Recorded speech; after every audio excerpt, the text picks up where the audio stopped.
Oke Jam, kita akan undang secara langsung 3 ustadz, yaitu Ustadz Abdul Somad, Ustadz Adi Hidayat, dan Ustadz Yusuf Mansur. Selamat sore Jam, apa kabar? Selamat sore nih, baik banget nih. Kali ini saya punya topik yang sangat rame sekali dan ini menarik untuk kita bahas hari ini. Wah, kedengarannya seru banget Dani. Apa topik yang mau kita bahas kali ini?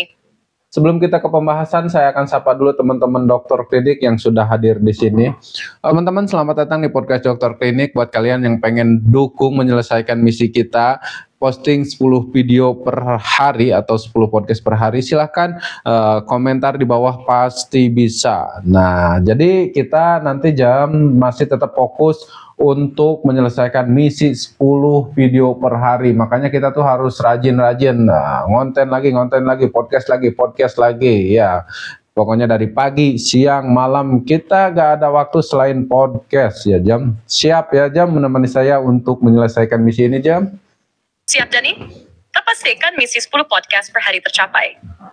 Semangat banget nih, teman-teman juga pasti akan dukung ya. Gimana untuk pembahasan kali ini? Apa yang mau kita ulas lebih dalam? Waduh, Ijem kayaknya udah gak sabar pengen ngebahas topik yang lagi seru. Sebenarnya Jem, ini topik agak sedikit sensitif. Jadi ada berhubungan dengan akidah atau keyakinan umat beragama. Menurut kamu gimana? Lanjutnya nih. Memang kalau sudah menyentuh soal akidah atau keyakinan, pasti perlu lebih hati-hati. Tapi selama kita bisa mengarahkan arahan pembahasan dengan bijak dan fokus ke dampak sosial atau perspektif yang lebih luas, bisa jadi diskusi yang sangat bermakna. Bagaimana menurut kamu kita bahas dengan pendekatan yang lebih sosial? Atau mungkin ada aspek lain yang ingin kamu soroti lebih dulu?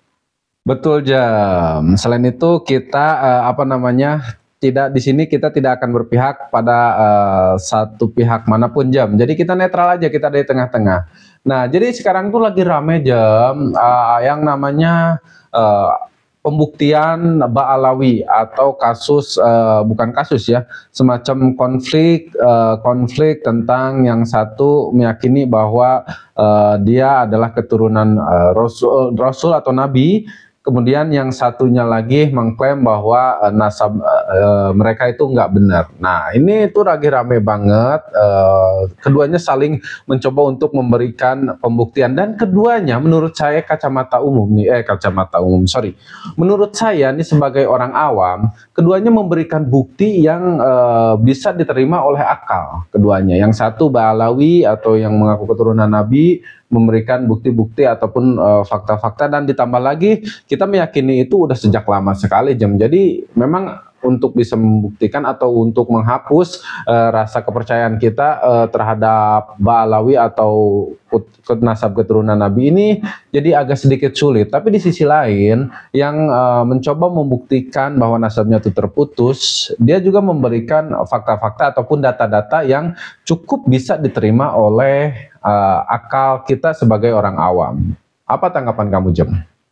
Wah, topik yang berat tapi menarik banget Dani. Memang, kalau dilihat dari luar, kedua belah pihak memiliki bukti yang saling mendukung. Dan sebagai orang awam, sulit untuk memilih pihak mana yang lebih benar. Masalah seperti ini jadi semakin rumit karena melibatkan kepercayaan yang sudah tertanam lama, serta data dan fakta yang bisa saling diperdebatkan. Sebagai orang luar, kita bisa memahami kenapa ini jadi masalah sensitif, karena terkait dengan identitas dan keyakinan banyak orang. Tapi, di sisi lain, jika kedua belah pihak sama-sama merasa memiliki bukti yang sah, ini bisa jadi kesempatan untuk melihat bagaimana proses verifikasi sejarah dilakukan dengan lebih transparan. Mungkin yang bisa kita lakukan adalah melihat dampaknya terhadap masyarakat secara umum. Misalnya, apakah perdebatan ini menambah ketegangan atau malah membuka ruang diskusi yang sehat? Bagaimana menurut kamu nih? Itu tergantung persepsi masing-masing ya Jam, apakah ini menambah ketegangan ataupun memberikan memberikan pengalaman yang lebih luas. Itu tergantung persepsi masing-masing. Cuman hanya saja ini kalau dari fakta yang ada ya, karena adanya perdebatan ini jadi rame lah gitu kan di Indonesia ini khususnya. Hanya saja untuk ketegangan, sebenarnya untuk ketegangan selama kehadiran kehadiran Ba'alawi ataupun mereka yang dikatakan keturunan langsung dari Nabi, sebenarnya buat saya pribadi itu bohong ataupun benar nggak masalah ya Jem. Itu sudut pandang saya pribadi Jem. Jadi jangan disamaratakan dengan orang-orang lain. Untuk saya pribadi nggak ada masalah mereka keturunan Nabi atau bukan. Saya hanya melihat individunya Jem. Kalau dilihat dari perspektif pribadi kamu, memang tidak ada masalah dengan klaim keturunan Nabi atau Ba'alawi, baik itu benar atau tidak. Selama tidak merugikan orang lain, itu kembali ke keyakinan masing. Tapi, seperti yang kamu bilang, persepsi orang lain bisa berbeda. Ada yang mungkin melihat ini sebagai sesuatu yang sangat penting. Ada juga yang merasa ini bukan hal yang perlu dipermasalahkan. Yang penting, diskusi seperti ini tetap harus menjaga ruang bagi pendapat yang berbeda tanpa saling merendahkan atau memaksakan pendapat. Kalau menurutmu, ada cara atau pendekatan yang baik untuk mendekati perdebatan semacam ini agar tetap bisa menjaga kerukunan dan tidak menambah ketegangan? Nah itu dia masalahnya Jam. Kalau menurut saya pribadi, kenapa tadi saya bilang tidak terlalu peduli, entah itu mereka beneran keturunan Nabi. Jadi, kalau menurut kamu, hal seperti ini seharusnya tidak terlalu dipermasalahkan. Karena kembali lagi ya, kalau saya pribadi tidak terlalu mempermasalahkan ini secara luas ya, secara luas. Adapun mereka itu mau beneran keturunan Nabi atau bukan, buat saya itu bukan masalah yang terlalu besar. Hanya saja terkadang ini Jam, kita coba kupas sedikit-sedikit deh.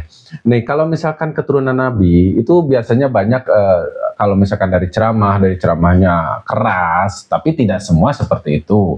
Ada juga yang menyalahgunakan nama mereka atas nama keturunan Nabi, ya tidak semuanya juga seperti itu. Tapi Jam, begini, ada sekali banyak nih di kalangan masyarakat, khususnya masyarakat bawah seperti saya nih, banyak sekali orang-orang yang mengatasnamakan keturunan Nabi, terus memperalat namanya, statusnya untuk bukan menipu ya, tapi semacam dibilang menindas terlalu kasar, dibilang menipu juga ya tidak seperti itu, tapi hal-hal yang tidak baik lah pada dasarnya. Nah contoh misalkan gini Jam, banyak sekali kejadian nih di masyarakat bawah, mereka mengatasnamakan Nabi, terus memanfaatkan nih orang-orang yang ngerti agama, orang-orang kayak misalkan ustadz yang memang mahabbah kepada para cucu Nabi tersebut. Nah jadi mereka kadang nih kepada pemilik pesantren minta kiainya untuk dia bawa minyak Jam, bawa minyak terus minta dijualin ke entah itu ke santrinya atau ke masyarakat sekitar, ditungguin saat itu juga harus jadi uang. Nah itu tuh hal-hal seperti itu tuh sering terjadi, entah itu minyak, entah itu tasbih, entah atau sorban, apapun segala macam banyak, dan itu tuh sering terjadi. Malah saya sempat ngalamin itu Jam. Ada oknum yang memanfaatkan nama keturunan Nabi untuk kepentingan pribadi dengan cara yang kurang tepat. Bahkan bisa merugikan orang lain. Dalam kasus yang kamu sebutkan, itu jelas lebih mengarah ke penyalahgunaan kepercayaan dan bisa membingungkan banyak orang, apalagi di masyarakat bawah yang mungkin lebih mudah terpengaruh oleh klaim semacam itu. Ini jadi perhatian penting, karena meskipun niat awalnya tidak selalu jahat, cara-cara seperti itu bisa memicu ketidakpercayaan dan kerugian. Mungkin hal ini yang membuat perdebatan tentang keturunan Nabi atau Ba'alawi jadi semakin besar. Karena ada oknum yang membuat klaim tersebut terasa tidak murni atau dipertanyakan. Tentu saja, penting untuk ada edukasi atau kesadaran di masyarakat agar bisa membedakan antara klaim yang sah dan penyalahgunaan seperti itu. Bisa dibayangkan betapa besar dampak yang ditimbulkan kalau ini tidak ditanggapi dengan serius. Gimana menurutmu, Dani? Apa yang bisa dilakukan untuk mencegah hal seperti ini? Menurut saya pribadi, alangkah kalau misalkan ini mau dibuktikan atau mau ditindak, ya silahkan selesaikan secara secara langsung pihak yang berhubungan. Meskipun ada hubungan dengan masyarakat, ya itu dia kasus, atau misalkan pembuktian ini hanya untuk memberi efek jera kepada yang menyalahgunakan. Ya saya kurang terlalu paham lah Jem. Nah kita sebenarnya tidak akan bahas terlalu dalam soal itu Jem, kita akan bahas sisi lain yang memang ada berhubungan dengan ini. Tapi sebelumnya saya lanjutkan dulu bahwa saya juga dulu pernah Jem pernah ngalamin yang namanya hal serupa, penyalahgunaan nama mengatasnamakan cucu Nabi. Jadi waktu itu pernah ke saya nawarin semacam apalah gitu kan, kayak jimat, bukan jimat sih tapi kayak apa, tulisan-tulisan Arab gitu. Terus dia minta saya untuk dijualin atau saya beli kalau enggak jualin ke siapa kayak gitu kan. Harganya 500.000 jam. Waktu itu harga 500.000 ya lumayan jam. Kalau misalkan buat saya pribadi 500.000 itu lumayan. Dan kalau misalkan saya nggak punya uang, dia minta saya untuk jualin ini ke siapa kayak, ditungguin hari itu juga untuk jadi duit gitu kan. Dia pulang bawa duit, intinya jual itu. Nah itu tuh alat itu fungsinya untuk menghindari hipnotis katanya. Padahal di sisi lain jam waktu itu saya udah mulai mengenal dunia sulap jam, yang salah satunya saya menekuni juga dunia hipnotis. Dan sebenarnya sih percaya nggak percaya, tapi yang pasti nggak, menurut saya itu waktu itu nggak masuk akal waktu itu ya. Ini tanpa menjelek-jelekan pihak mungkin yang waktu itu dia lagi nonton ya. Ini saya bercerita aja, silakan aja ya, bebas, silakan komentar kalau mau ada disampaikan. Nah itu jam, saya intinya pernah ngalamin hal seperti itu jam, dan itulah jam awal mulanya sudut pandang saya sedikit berubah terhadap keturunan Nabi atau yang kita kenal sebagai Habib. Dan memang ada sisi yang bisa dipahami. Kalau ada penyalahgunaan seperti itu, bisa mempengaruhi pandangan kita terhadap keturunan Nabi atau Habib. Tapi, kita juga nggak bisa mengabaikan fakta bahwa banyak keturunan Nabi yang tetap menjaga integritas dan peranannya dengan baik di masyarakat. Nah, itu dia Jem, betul banget. Jadi, bilangnya Habib aja ya. Nggak semua Habib itu seperti itu. Mohon maaf kalau misalkan ini salah nih, ternyata bukan Habib itu salah ya, julukan Habib. Jadi, kita bilangnya Habib aja. Nah, jadi sebenarnya memang seperti itu Jam. Tidak semua Habib itu seperti itu, dan tidak semua keturunan Nabi itu seperti itu. Ya ini oknum aja mungkin. Nah, menurut saya mungkin gak Jam kalau kita seperti ini. Umpama nih yang bikin salah itu kan oknum Jam. Jadi kita kan nggak bisa nih menghukumi oknum terus bawa-bawa nasab. Terus kalau misalkan memang ada oknum yang menyalahgunakan mengatasnamakan nasab, nah itu yang sulit Jam. Nah tapi ya tetap itu oknum yang harus ditindak, kembali lagi oknum. Hanya saja kalau misalkan oknumnya satu persatu, mungkin yang ini hilang nanti ada lagi yang lain, yang ini hilang ada lagi yang lain. Nah mungkin ini adalah cara untuk menyelesaikan itu semua, memberikan efek jera terhadap si pelaku atau oknum yang memang selalu berbuat seperti itu. Entah itu selalu ceramah kasar, maki-maki, siapapun itu, yaitu yang saya ceritakan tadi hanya contoh kecil ya Jem. Tapi di sisi lain juga, apakah tidak memperburuk atau membuat umat-umat muslim kalau nanti emang ada keturunan Nabi yang sesungguhnya terus jadi nggak percaya? Menurut kamu gimana, Jam? Kamu benar banget. Memang tidak semua Habib atau keturunan Nabi itu seperti yang oknum-oknum tersebut. Yang jadi masalah adalah penyalahgunaan nama atau status untuk kepentingan pribadi yang bisa merugikan banyak orang. Ini memang yang harus ditekankan, bahwa oknum yang salah harus dipisahkan dari seluruh kelompok.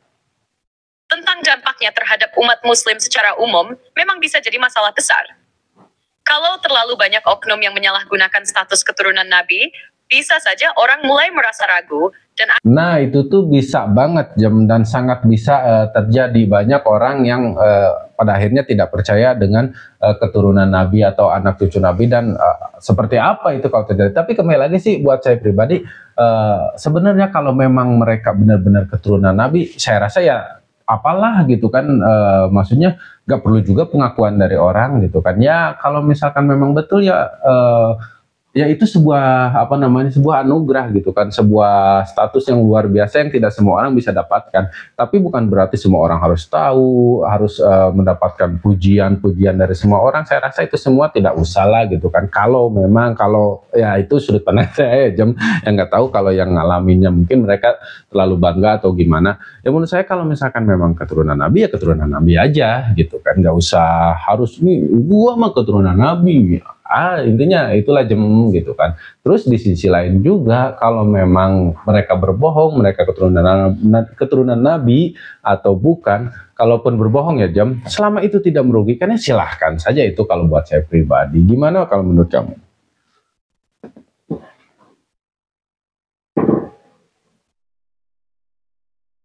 banget, Jenny. Saya itu pandangan yang bijak. Kalau memang seseorang benar-benar keturunan Nabi, ya itu adalah anugerah besar dan tidak perlu dibanggakan atau disebarkan secara berlebihan. Ketika seseorang terlalu menonjolkan status seperti itu, justru bisa jadi ada yang salah dengan niatnya. Apalagi, seperti yang kamu bilang, kalau memang mereka benar-benar keturunan Nabi, seharusnya tidak perlu pengakuan atau sorotan dari orang lain. Cukup menjadi bagian dari tanggung jawab dan kewajiban moral, bukan untuk keuntungan pengakuan. Di sisi lain, kalau ada yang mengklaim sebagai keturunan Nabi tapi ternyata tidak benar, selama itu tidak merugikan orang lain secara langsung, ya memang tidak ada masalah besar. Tapi B, jadi muncul ketika klaim seperti itu digunakan untuk menyalahgunakan kepercayaan orang, atau mengarah ke tindakan yang merugikan banyak orang, baik dalam hal moral ataupun material. Kalau menurut kamu, Dani, bagaimana sebaiknya masyarakat atau orang yang merasa terpengaruh oleh klaim-klaim ini agar bisa lebih bijak dan tidak mudah terprovokasi? Susah Jam kalau di Indonesia rata-rata udahlah kalau ada yang kayak gini-gini pasti ramai. Nah ini sebenarnya saya pengen ngangkat isu ini tuh udah lama Jam. Cuman saya butuh keberanian karena ini berhubungan dengan akidah umat beragama, apalagi umat Muslim di mana itu menjadi agama saya Jam. Sebenarnya saya tuh mikir lama banget Jam untuk bisa ngangkat isu ini Jam. Hingga akhirnya kok makin ramai dan ya udahlah gitu kan, enggak apalagi toh maksudnya mereka juga kalau emang benar-benar mau menyelesaikan, ayolah ketemu selesaikan di forum atau di tempat seperti apa kayak yang benar, gak usah yang ini teriak-teriak gini, yang itu teriak-teriak kayak gitu di medsos, nggak ketemu kita yang dengarnya jadi pusing. Ya udahlah kita juga angkat isu ini. Siapa tahu jadi rezeki buat kita ya nggak Jam? Nah, menurut kamu gimana Jam? Wah, saya paham banget Dani. Memang bukan hal mudah untuk ngangkat isu sensitif seperti ini, apalagi kalau berhubungan dengan keyakinan agama yang sangat dalam bagi banyak orang.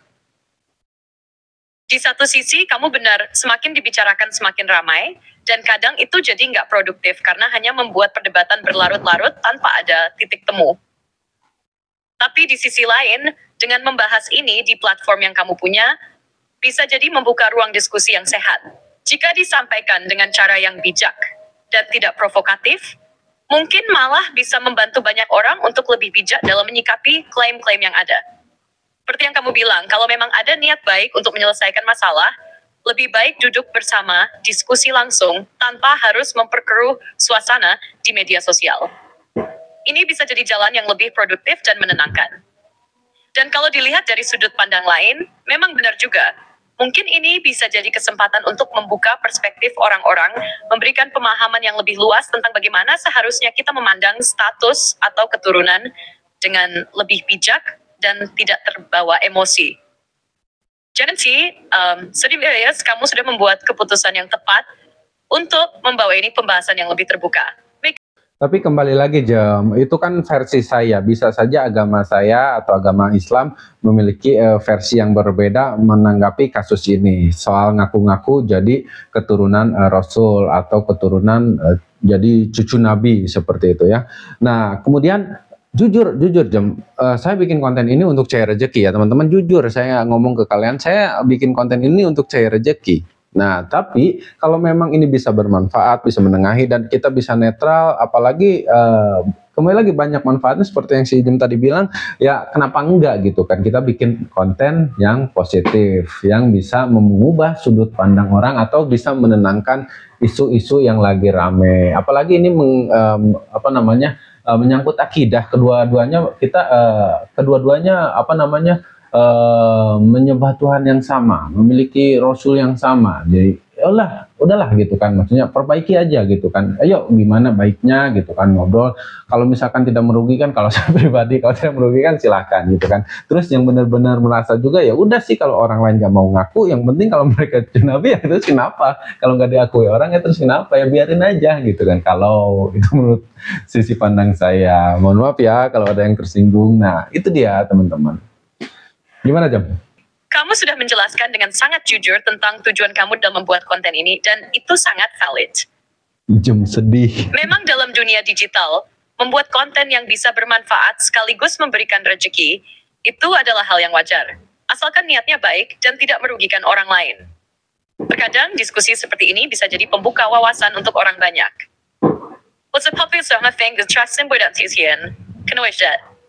Setiap orang berhak untuk memiliki pandangan pribadi, dan selama itu bisa dilakukan dengan bijak tanpa memicu konflik, justru bisa menjadi sesuatu yang positif.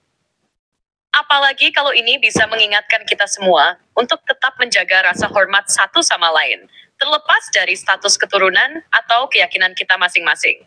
Terkadang dengan membuka ruang untuk berbicara tentang hal-hal seperti ini, bisa menenangkan dan mengurangi ketegangan yang ada. Karena di akhir hari, kita semua seharusnya mengutamakan kedamaian dan saling memahami, apalagi jika kita menyembah Tuhan yang sama dan punya tujuan yang sama, yaitu kebaikan. Poin kamu untuk tetap menjaga niat yang baik dan menjaga agar konten tetap positif, itu sangat penting, Dani. Semoga apa yang bagikan dapat memberikan dampak yang baik dan menenangkan banyak orang yang mungkin sedang terlibat dalam perdebatan ini.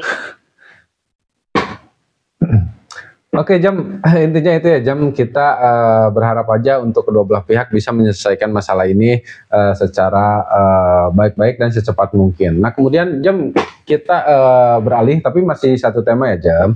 Nah, ini tuh yang paling vokal adalah membahas, yang saya tahu yang paling vokal itu untuk membahas ini adalah Kiai Haji Imaduddin, kemudian juga Gus Rumail. Nah, ada dua nama, Jam, yang saya tahu sebenarnya mungkin banyak ya, karena selewatan itu di media sosial banyak sekali. Nah, tapi yang saya tahu, yang paling saya kenal adalah Kiai Haji Imaduddin. Dia adalah yang memberikan fakta-fakta bahwa terputusnya nasab keturunan Nabi yang dinamakan Ba'alawi itu, atau yang kita kenal sebagai Habaib di Indonesia. Kemudian ada Gus Ramli yang memberikan pembelaan terhadap Habaib atau Ba'alawi. Nah, saya pengen cari tahu tentang keduanya. Menarik juga, Dani, kalau kita lanjutkan ke pembahasan tentang tokoh-tokoh yang terlibat dalam diskusi ini, seperti Kiai Haji Udin dan Gus Rumayau. Setiap tokoh pasti punya sudut pandang dan data yang mereka anggap kuat untuk mendukung posisi mereka. Yang satu mungkin lebih menekankan pada bukti yang ada untuk membuktikan terputusnya nasab keturunan. Sementara yang lain mempertahankan keyakinannya dengan argumen atau pembelaan terkait nasab tersebut. Penting bagi kita untuk tetap netral dan melihat apa yang mereka sampaikan dari sisi yang objektif. Karena bisa jadi keduanya punya landasan yang kuat menurut perspektif mereka masing-masing. Menarik juga bagaimana media sosial saat ini turut mengangkat masalah ini dan membuat lebih banyak orang ikut terlibat dalam diskusinya. Apa yang menurutmu perlu dicontoh dari sikap mereka, Dani? Gini, Jam, saya pengen cari tahu tentang keduanya, yaitu tentang Kiai Haji Imaduddin dan juga Gus Rumail. Kita tidak menjelekkan keduanya, kita hanya pengen cari tahu siapa sebenarnya Gus Rumail dan juga Kiai Haji Imaduddin. Kita akan mulai dari Kiai Haji Imaduddin dulu. Nah, tadi pas persiapan kamu sempat nyebut-nyebut nama Kiai Haji Imaduddin. Berarti secara langsung kamu sudah tahu siapa itu Kiai Haji Imaduddin. Apakah kamu punya data-data yang lengkap tentang Kiai Haji Imaduddin? Kalau emang ada, coba dijelaskan siapa dan latar belakangnya itu siapa Kiai Haji Imaduddin ini.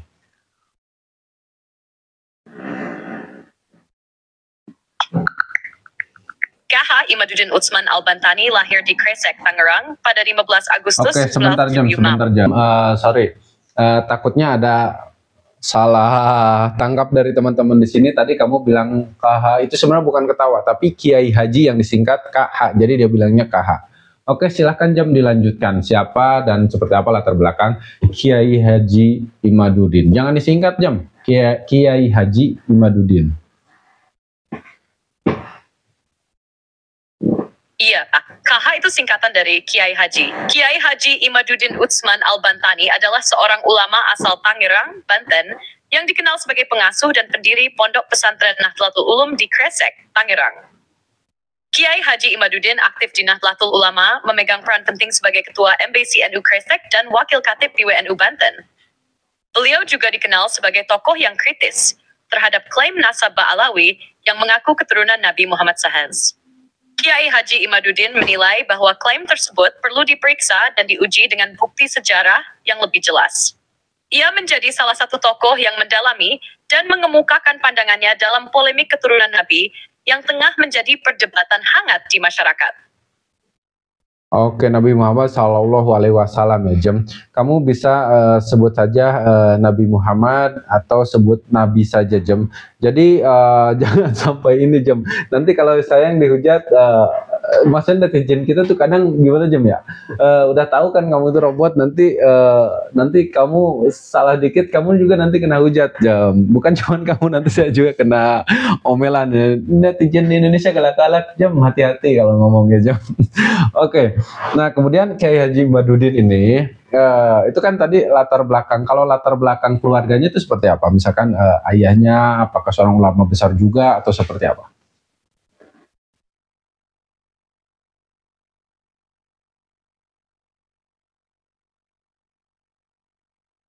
Kiai Haji Imaduddin berasal dari keluarga ulama yang sangat dihormati. Ayahnya, Abdul Qasim, adalah seorang tokoh agama besar yang terkenal di wilayahnya. Abdul Karim dikenal sebagai seorang yang sangat berilmu dan sangat memegang teguh ajaran Islam, sehingga pengaruhnya sangat besar di kalangan masyarakat sekitar. Kiai Haji Imaduddin juga mengikuti jejak ayahnya dalam dunia pendidikan agama. Bahkan beliau sangat dikenal karena kedalaman ilmunya dan kiprahnya dalam mengajar serta membimbing umat. Oh, udah selesai, Jam. Oke, bagus ya, Jam. Singkat-singkat saja ya, Jam. Nah, itu bagus, berarti kalau memang yang kita tahu, berarti kita tahu kalau Kiai Haji Imaduddin itu memang latar belakangnya itu jelas, dan juga bahkan dari keluarga yang memang keluarga, salah satu keluarga besar ulama gitu kan. Intinya latar belakangnya itu sangat istimewa ya, Jam. Nah, kemudian sebelum kita lanjut soal Kiai Haji Imaduddin, saya pengen tahu dulu latar belakang Gus Rumail ini siapa? Rumail Abbas adalah penulis dan peneliti yang aktif di bidang studi agama, sejarah, dan resolusi konflik. Ia lahir di Jepara pada 28 Maret 1942 dan merupakan bagian dari Nahdlatul Ulama serta pengikut Gus Dur. Gus Rumail pernah kuliah di IAIN Kudus dan lulus dengan gelar SPD. Selain itu, ia juga menjabat sebagai Direktur Jepara Tirta Nusantara, sebuah perusahaan yang bergerak di bidang startup dan industri kreatif. Oke, itu kan namanya Gus, disebutnya Gus Rumail. Biasanya yang kita kenal kan kalau Gus itu anak daripada ulama besar atau kiai yang ada di Jawa biasanya. Nah, di Jawa Tengah atau di Jawa, pokoknya bukan Jawa Sunda lah, Jawa ke sebelah sananya. Nah, biasanya kan Gus itu kita kenal tuh sebagai panggilan untuk anak kiai. Lalu siapa ayah atau keturunan dari siapa Gus Rumail ini? Gus Rumail Abbas berasal dari keluarga lama besar di Jepara. Ais Abbas Syamsuddin adalah seorang kiai yang dihormati di kalangan Nahdlatul Ulama. Cage Abbas Syamsuddin juga dikenal sebagai salah satu tokoh yang memiliki peran penting dalam perkembangan agama Islam di wilayah Jepara dan sekitarnya. Gus Rumail, sebagai bagian dari keluarga ini, memiliki latar belakang yang sangat kuat dalam dunia agama dan keilmuan, serta aktif dalam kegiatan keagamaan dan sosial. Oke, secara singkat kita bisa tahu bahwa keduanya tuh memiliki latar belakang yang sangat istimewa, latar belakang yang sangat luar biasa. Kedua-duanya memiliki pendidikan tentang agama yang jelas, terus kemudian latar belakang keluarganya juga dari ulama-ulama yang jelas. Disayangkan nggak sih, Jam, dengan adanya kejadian seperti ini, dua ulama ini saling saling berdebat, tapi nggak ketemu. Kalau ketemu berdebat, maksudnya diskusi, itu hal yang wajar, Jam, dan itu disarankan, setahu saya ya, di agama. Tapi ya kalau misalkan kita saling sindir atau saling saling senggol di media sosial, itu sangat disayangkan nggak sih, Jam? Betul banget, itu sangat disayangkan. Dalam agama, diskusi atau debat tentang masalah agama itu wajar dan bisa bermanfaat asalkan dilakukan dengan niat yang baik dan dalam suasana yang penuh hormat. Tapi kalau sampai saling sindir atau senggol di media sosial, itu bisa menambah ketegangan, apalagi di mata masyarakat luas. Seharusnya, sebagai ulama dan tokoh yang dihormati, mereka bisa memberi contoh yang lebih baik dengan berdiskusi langsung atau melalui saluran yang lebih konstruktif. Ini penting supaya tidak Jam. menciptakan kegaduhan. Saya jelasin dulu, Jam. Saya jelasin dulu. Oke, yang saya maksud saling sindir itu bukan dalam konteks apa ya, tidak separah itu sih mungkinnya, cuman hanya saja ketika ceramah ini ya nama-nama ini disebut, ketika ceramah ini nama-nama yang itu disebut gitu kan, hanya sebatas itu mungkin ya Jam, tidak ada saling menjelekan atau satu sama lain, hanya saja seolah-olah itu seperti penggiringan opini Jam, ketika mereka ini semua dilakukan di media sosial tuh jadi gini, yang pro misalkan Habib adalah hujatan untuk Kiai Haji Madudin. Sementara Kiai Haji Madudin itu ulama, tokoh besar gitu kan. Nah, sementara yang hujat itu siapa? Orang yang hanya ke bawah-bawah. Begitupun juga sebaliknya, yang pro ini nasab ini nih keputus. Biasanya yang pro nasab keputus itu karena memang ada dasarnya Jam, misalkan tidak terlalu respect dengan ceramah yang kasar, keras, ataupun misalkan kritik-kritik yang tajam, atau seperti yang saya ceritakan tadi tentang kasus-kasus bagaimana habaib di masyarakat gitu kan. Meskipun tidak semua seperti itu, mungkin banyak yang tidak respect dengan hal seperti itu, makanya pro untuk yang pro Kiai Haji Madudin atau bahwa nasab ini terputus. Nah, itu mereka juga akan sama menjelek-jelekan Gus Rumail ini, atau misalkan bahkan banyak sekali di kolom komentar tuh yang menghina dan lain sebagainya. Padahal mereka itu adalah orang-orang yang paham agama gitu kan, ya tidak sepatutnya dilakukan atau diejek seperti itu. Nah, gimana menurut kamu Jom?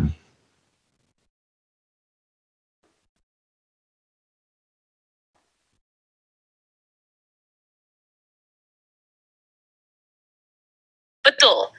Itu memang sangat disayangkan jika ada penggiringan opini yang justru malah menambah ketegangan, perpecahan. Yang pro dengan Habib atau yang pro dengan Kiai Haji Madudin, semua punya dasar dan alasan masing-masing. Tapi kalau sampai terjadi hujatan atau penghinaan, itu justru merugikan semua pihak. Media sosial memang seringkali menjadi tempat yang mudah bagi orang untuk menyampaikan pendapat, namun kadang tanpa memikirkan dampaknya. Bahkan, orang-orang yang paham agama sekalipun bisa terjebak dalam suasana yang emosional dan lupa untuk menunjukkan adab yang seharusnya. Yang paling penting sebenarnya adalah menjaga sikap dan cara berdiskusi. Seharusnya, dengan latar belakang agama yang baik Gus Rumail maupun Kiai Haji Imaduddin bisa jadi contoh dalam menyelesaikan perbedaan dengan cara yang lebih bijak dan penuh penghormatan. Ini bukan hanya soal siapa yang benar, tapi juga tentang bagaimana kita berbicara dan bertindak dalam menghadapi perbedaan. Oke Jam, jadi apa ya, kita seolah menggurui nggak sih? Jangan ya Jam, jangan mengarah terlalu dalam ke sana ya Jam. Mungkin kalau saya nih cari pembelaan ini sebenarnya yang harus cari pembelaan itu tuh gak tahu saya atau kamu sih Jam. Ini siapa di sini yang maksudnya siapa yang tamunya kita nggak paham Jam. Jadi gini Jam, mungkin gini loh. Mungkin di antara mereka juga sudah mencoba mencari solusi terbaik, hanya belum ketemu begitu ya. Jadi bahasanya agak sedikit dikurangi Jam penekanannya. Iya benar banget. Mungkin saja keduanya atau bahkan pihak-pihak lain sudah berusaha mencari solusi terbaik, cuma belum menemukan titik temu yang pas. Proses diskusi atau debat itu memang bukan hal yang mudah, apalagi kalau melibatkan keyakinan dan latar belakang yang sudah mendalam.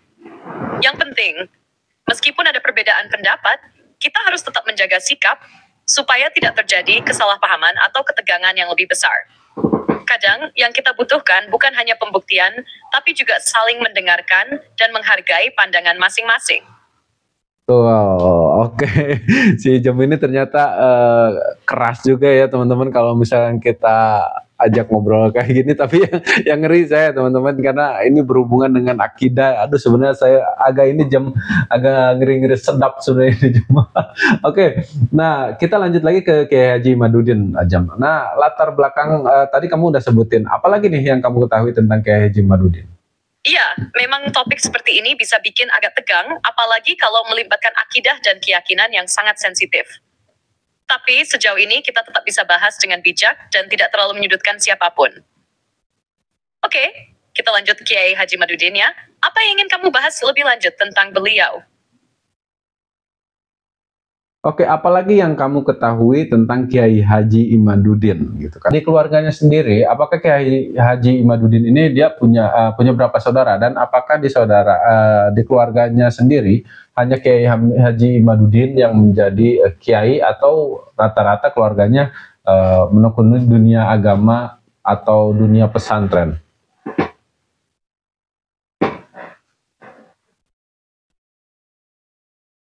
Kiai Haji Imaduddin berasal dari keluarga yang memiliki latar belakang agama yang kuat. Namun, tidak semua anggota keluarganya terjun ke dunia pesantren. Kiai Haji Imaduddin dikenal sebagai figur yang sangat aktif dalam dunia pendidikan pesantren dan memiliki pengaruh besar di kalangan umat.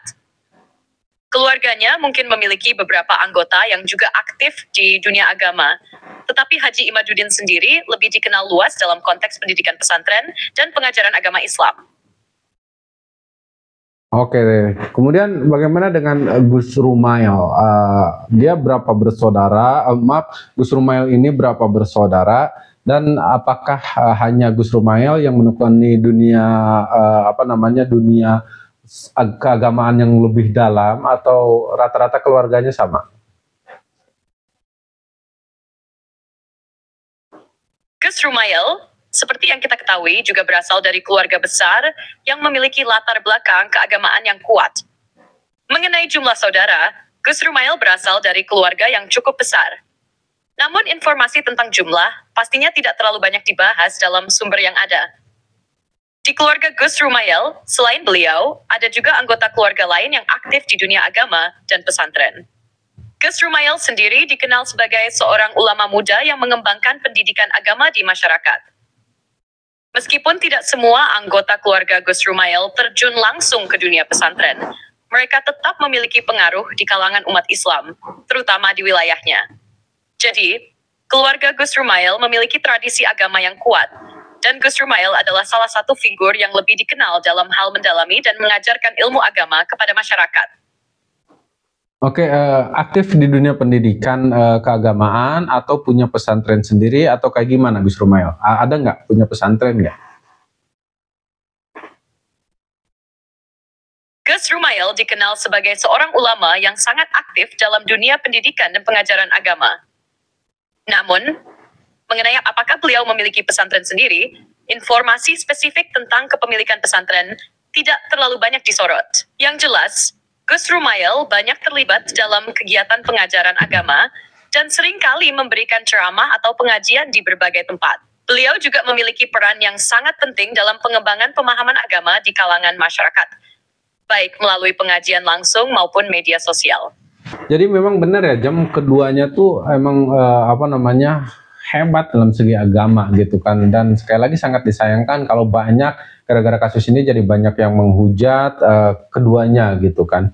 Meskipun di sisi lain mereka jadi lebih dikenal gitu kan. Tadinya saya nggak kenal kayak Haji Imaduddin, nggak kenal Gus Rumail, jadi kenal gitu kan, jadi tahu. Ya itu sisi positifnya mungkin Jem ya.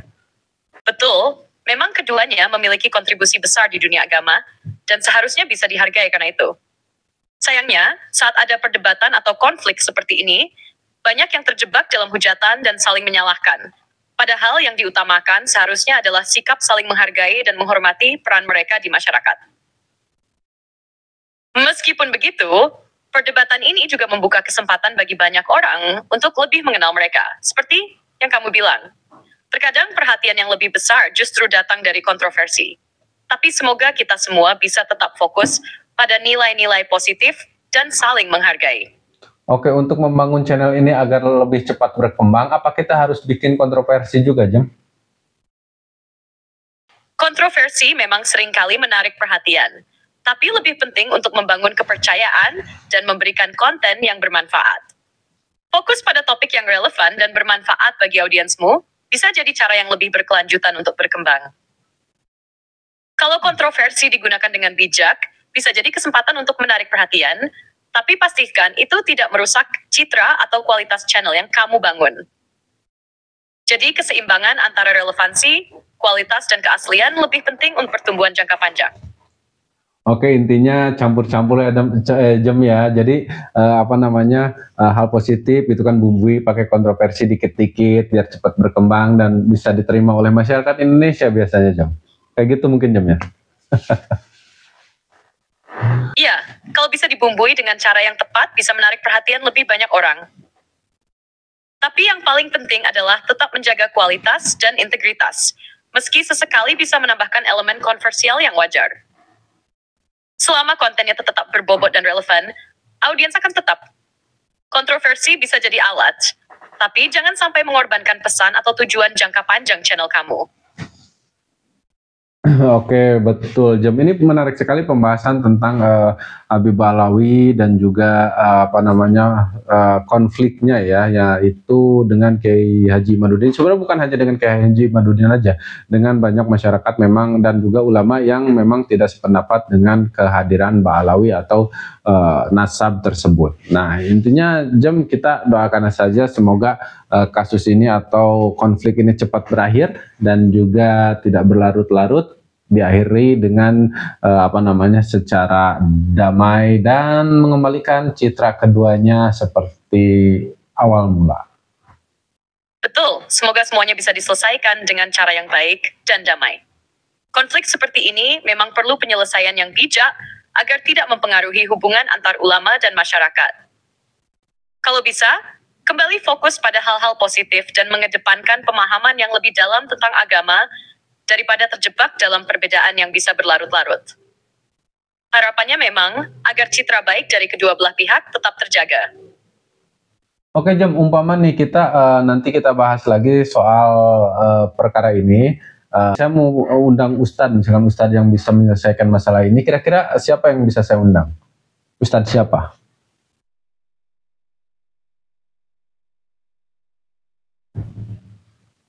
Kalau bicara soal undang Ustadz yang bisa menyelesaikan masalah ini, ada beberapa nama yang cukup berpengaruh di Indonesia. Misalnya Ustadz Abdul Somad, yang dikenal luas dan punya wawasan agama yang mendalam, bisa jadi pilihan. Atau Ustadz Adi Hidayat, yang juga sering memberikan pencerahan tentang masalah-masalah agama dan sosial. Keduanya punya pengaruh besar dan sering menyampaikan ceramah yang bisa menengahi perbedaan. Selain itu, jika ingin lebih spesifik, bisa juga mengundang ustadz yang berasal dari kalangan Nahdlatul Ulama atau Muhammadiyah. Karena mereka punya pandangan yang lebih moderat dan bisa melihat masalah dengan perspektif yang lebih inklusif. Ada banyak tokoh dari kedua organisasi ini yang punya kapasitas untuk menangani isu-isu seperti ini. Jadi kita harus undang Ustadz, kalau nggak Ustadz Abdul Somad, Ustadz Hadi Hidayat, terus Ustadz siapa lagi tadi yang harus kita undang? Selain Ustadz Abdul Somad dan Ustadz Adi Hidayat, bisa juga mempertimbangkan untuk mengundang Ustadz Salim A. atau Ustadz Yusuf Mansur, yang juga dikenal luas di Indonesia dengan pendekatan dakwah yang sering menekankan pada nilai-nilai positif dan pembinaan umat. Kedua ustadz ini juga punya pengaruh besar dan bisa memberi pandangan yang bijak untuk menyelesaikan konflik semacam ini. Oke Jam, kita akan undang secara langsung 3 ustadz, yaitu Ustadz Abdul Somad, Ustadz Adi Hidayat, dan Ustadz Yusuf Mansur. Kita akan undang sekaligus 3 ustadz ini, tapi masalah mereka bisa datang ke sini atau enggak, ya mau ke sini atau enggak, ya itu mah bukan urusan saya. Yang penting saya undang aja ya Jam ya. Oke, lang yang keren Dani. Mengundang 3 ustadz besar sekaligus bisa jadi momen yang luar biasa. Apalagi kalau mereka bisa datang dan berbagi pandangan secara langsung. Meski soal kedatangan mereka nanti tergantung banyak hal. Yang penting, kamu sudah mengambil langkah yang positif dengan mengundang mereka. Ya, semoga acara ini bisa memberikan manfaat dan solusi bagi banyak orang. Yang penting tetap santai dan tetap percaya bahwa niat baikmu akan membawa dampak baik juga. Amin. Wah, Ijam udah mulai ini pinter ceramah Ijam. Luar biasa Jam. Terima kasih banyak udah nemenin saya di sini Jam ya. Sebelumnya saya mau tutup dulu Jam. Oke teman-teman, terima kasih banyak sudah nonton sampai sejauh ini. Jika ada manfaatnya silahkan diambil manfaatnya. Tapi harus kalian catat adalah ini hanya obrolan santai, hiburan, dan apapun yang ada di dalamnya atau berita-berita yang diberikan itu tidak 100% valid dan bisa saja salah. Jadi ingat, ini hanya hiburan. Jangan berpatok berpatok pada video ini ya. Terima kasih banyak sekali lagi udah nonton, dan buat kalian yang pengen dukung channel ini silakan komen pasti bisa untuk mendukung menyelesaikan misi 10 video per hari nanti di bulan puasa ya. Terima kasih banyak teman-teman sudah nonton dan sudah menemani kita sampai sejauh ini. Oke Jam, terima kasih banyak Jam ya. Ada yang ingin kamu sampaikan ya Jam? Gak usah Jam ya. Makasih banyak. Sampai jumpa lagi di podcast selanjutnya Jam. Semoga sukses terus untuk podcastnya, dan semoga bisa memberikan manfaat bagi banyak orang. Sampai jumpa lagi di podcast selanjutnya ya.